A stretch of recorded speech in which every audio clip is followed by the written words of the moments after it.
Hi, shalom, friends. You know, the stories of the Bible are fascinating, enlightening, thought-provoking, and perhaps one of the most perplexing of all of the stories is in the beginning. Let me remind you the story of Adam and Eve, or Adam and Chava in Gan Eden. The setting, the perfect couple created by God. They are perfect in body, perfect in soul, perfect in mind, perfect in emotions.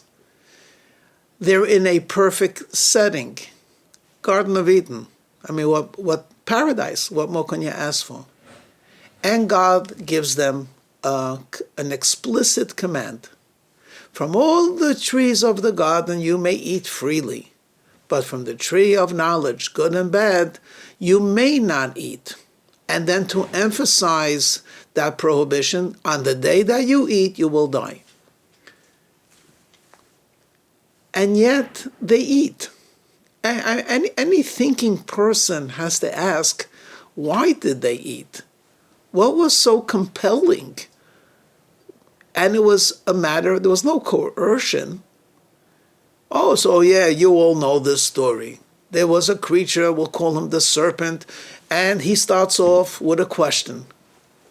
And he says to Chava, is it really true that God said that you shouldn't eat from the tree? And she says, yes, it's true. He said, in fact, we shouldn't even touch it.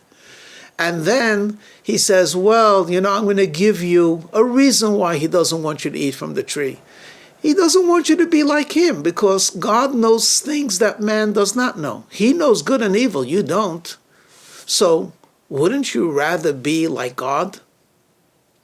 And does it really talk to you? If the serpent came to you and said, wouldn't you rather be like God? And you just heard from God yourself not to. So here, let me switch gears and play the game, what if? What if Adam and Chava would not have eaten? So here is the scenario. She comes to her husband or partner, and she says, Adam, a creature just told me that if we eat from the tree of knowledge that God told us not to, we'll become just like him. Should we try it? And Adam looks sternly at his companion, his wife, and says, absolutely not. God told us we should not do it, and we should listen to God. And she looks wistfully at the tree, and she says, oh, well, it's attractive looking, and there's a promise, an assurance, but we just can't avail ourselves of it. Happy ending? No. I'm going to share with you an insight from a Hasidic master. Actually, if Adam and Chava would not have eaten from that tree, somewhere in their subconscious might have arisen a doubt. What would have been if we did eat from the tree? The forbidden fruit. Would we actually have become as great as God? Would we actually have transcended the limitation of creation? Would we actually be able to become a creator? And then, of course, the good side would be, of course not. God wants the benefit of man, and you would owe. And yet that doubt, that niggling doubt, that uncertainty, that what if, would have driven them crazy. What I mean crazy, that they never would have been 100% committed to God. There would have always been that 0.%. Maybe we shouldn't have listened. Maybe we should have tried it. Maybe the forbidden fruit really would have been to our benefit.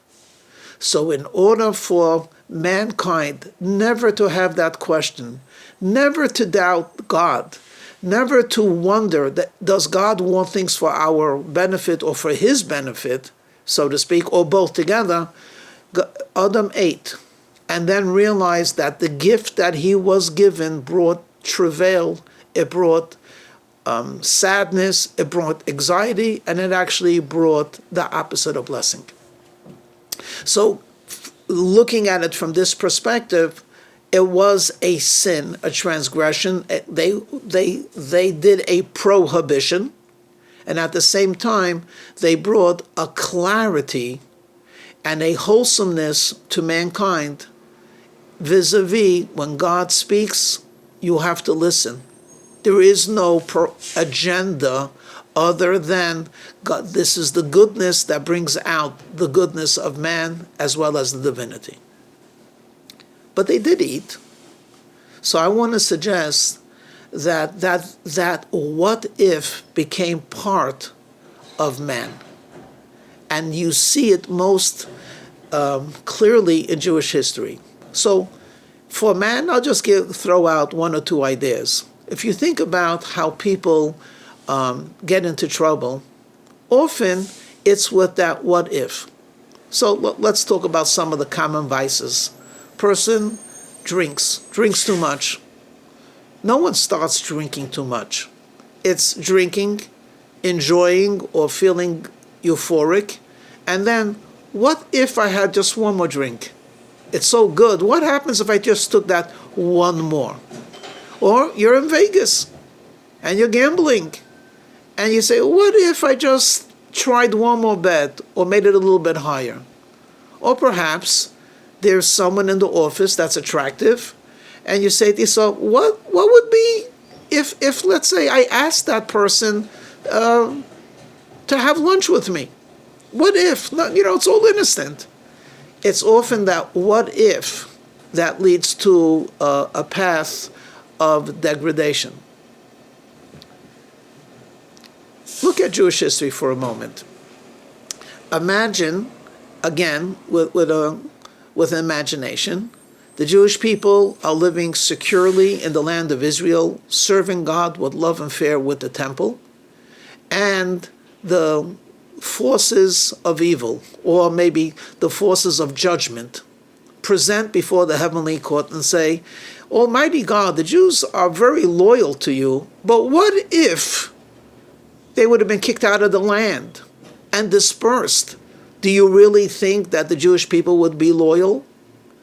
And that what if has to be tested. Okay, let's see what will happen if they're kicked out of the land. And then when they're kicked out of the land, that what if is, oh, Almighty God, of course they're loyal because they're treated like respected people. What happens? What if they were persecuted? Would they still be loyal to you? And then what if the Jewish people love knowledge? What if you made it that they could not enter university as a Jew? They would have to give up their religion for their love of knowledge. Do you still think? And when you look at Jewish history, you will see that every what if was tried.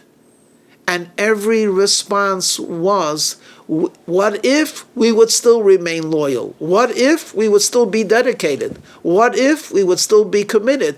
In fact, what if we would become stronger? Which leads us to today, in the secular calendar 2019. Today's what if is actually the most powerful of all, and most probably the most challenging. So what if the Jewish people were not to be singled out as the Jewish people?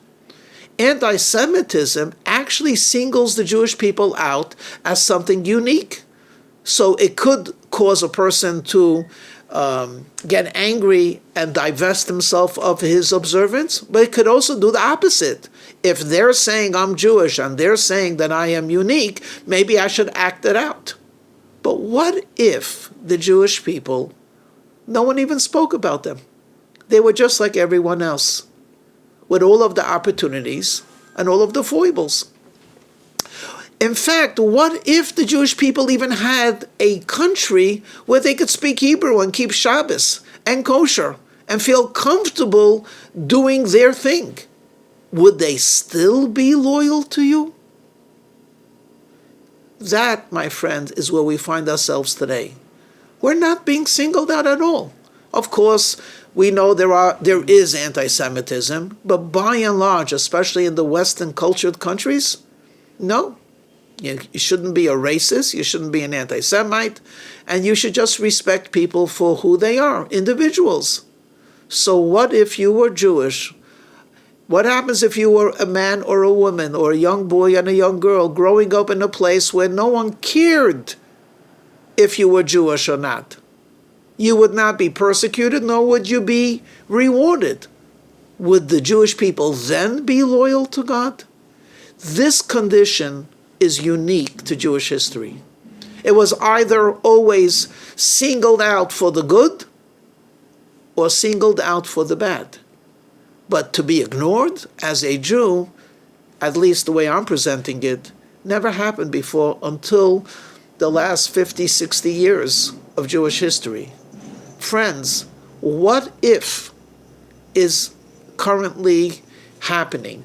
And our response has been, is, and will be, even then, we will be loyal Jews. Even then, when we have nothing to gain or nothing to lose, we will be committed to Hashem. We will be His beloved people on earth. And now, what we have a right to do is turn that what if back to God Himself and say, God, what if you brought the Mashiach? You've tested us and tried us under every possible variation, every possible circumstance, and we've passed every single test. Now it's up to you. What if you brought us Mashiach?